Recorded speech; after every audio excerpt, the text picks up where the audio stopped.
Qurbonovanikini Urgut tumanining Beshkapa mahallasida yashayman va hozirda ixtisoslashtirilgan maktabning 9-sinfini bitirdim.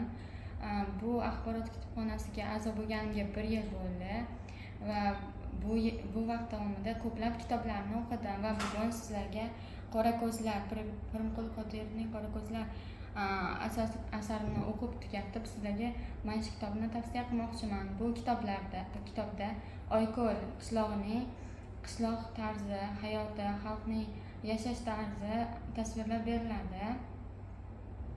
Bunda ayollarni kamsitishlar, odatlarga ishonishlar, orqadan gapirishlar va ko'plab an'analar yoritib beriladi.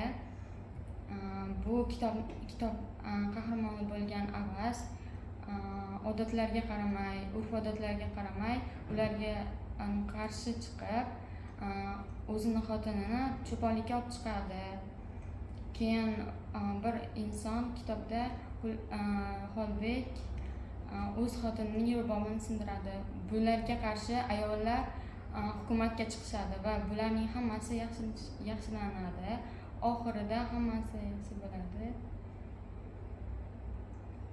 Men bu kitobni o'qib, qiz bola bo'lsam ham harakat qilishimga, maqsadlarimga erishish uchun tirishishim kerakligini o'rgandim va ko'p kitob o'qib, orzularga erishish mumkinligini tushunib yetdim.